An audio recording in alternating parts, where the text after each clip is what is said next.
The internment of 100,000 Japanese Americans during World War II is a very dark period in U.S. history.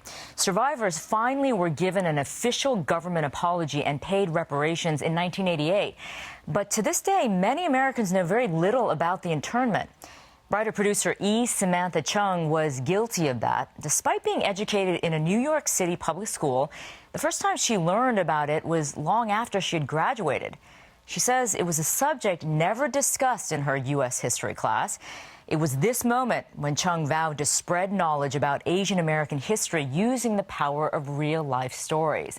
Cheng's newest documentary, Honor and Duty, The Mississippi Delta Chinese, explores the Chinese community in the Delta, beginning with the first 16 immigrants who came to the region in the 19th century. The film also focuses on the story of 182 Chinese men from the Delta who served during World War II. Their legacy and the contribution of those who followed continue to make an impact today. Recently, Full Frame's Mike Walter sat down with Samantha Cheng in our Washington, D.C. studio to find out more about this Chinese-American legacy. Let me start by one of the pieces that I read about you that I found interesting. I just interviewed George Takei not too long ago, and he talked about growing up in an internment camp and what that was like. And yet, when I was reading about you, that was something that wasn't taught to you in history courses, was it? I'm a product of New York City public schools, born and raised, and internment was never discussed. It wasn't in our history class, in our current events class. You know, I was very surprised. It wasn't until I moved to Washington and became active in the APA community here that I learned of the internment, and it just blew me away. I was like, we incarcerated 120,000 Japanese Americans? Shocking, completely shocking. And that actually, you know, stayed in the back of my mind. And it was very frustrating as a journalist to learn that this happened and no one's talking about it. So things have changed now. Things are moving in a better direction, but still, people do not know the contributions of Asian Americans in the United States. Do you think the fact that you had this aha moment, that you were shocked like this, kind of led you down the path that you're on now? Oh, I mean, absolutely. Yeah, so talk to me about that. When I came to Washington, you know, Washington is an amazing place. So I had wonderful opportunity to learn more about what Chinese Americans do and have impacted U.S. history.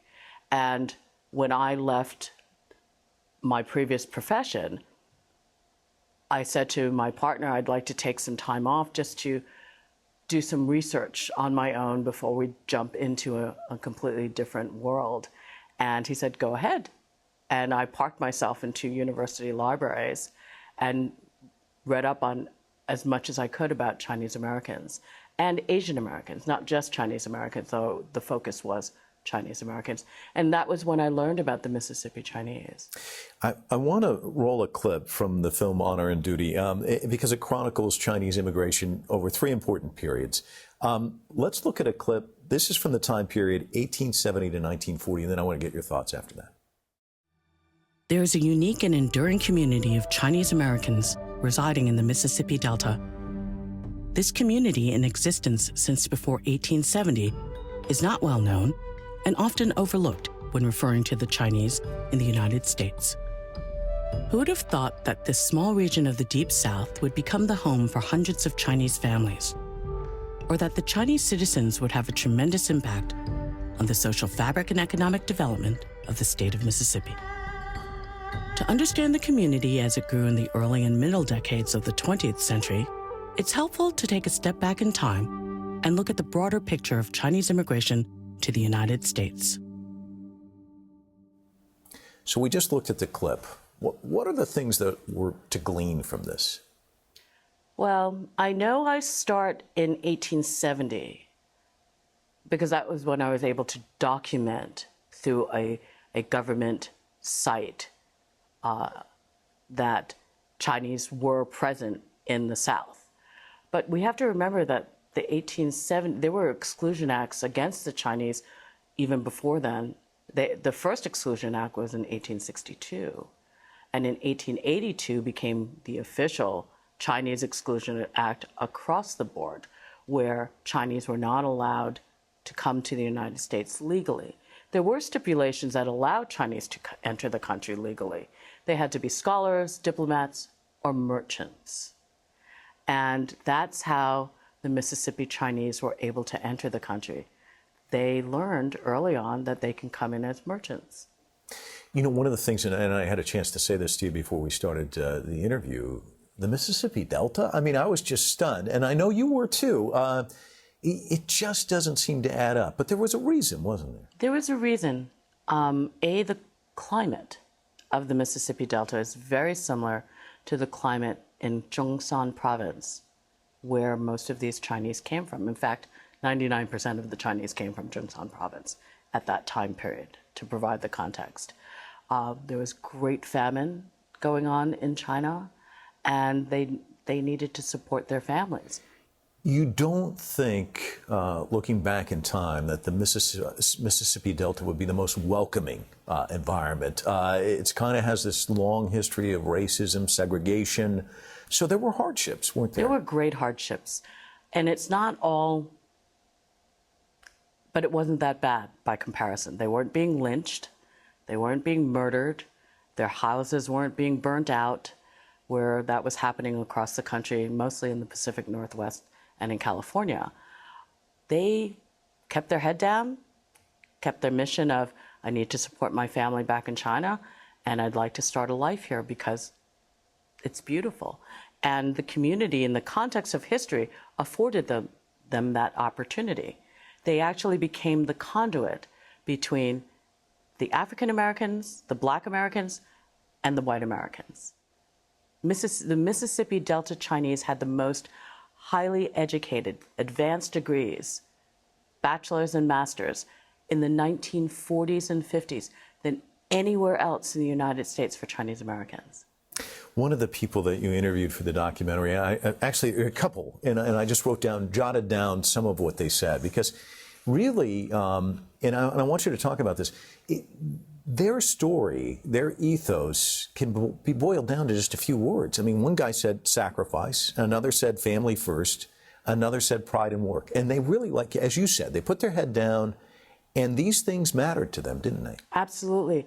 It's instilled in almost every Chinese person, doesn't matter where you're from, that honor and duty to your family, to yourself, and to your community is critical. So we are raised with that ethos, whether or not it surfaced to the top. In this generation, it's not as prevalent, but it's certainly in that generation. And they're immigrants. You have to remember that. So they're first generation coming to the country and first generation to be born in the country. So you mentioned the war. You chronicled the period 1941 to 1945. Chinese made a big contribution. And we're talking about thousands of soldiers, aren't we? Approximately, the numbers vary between 13,000 to 16,000.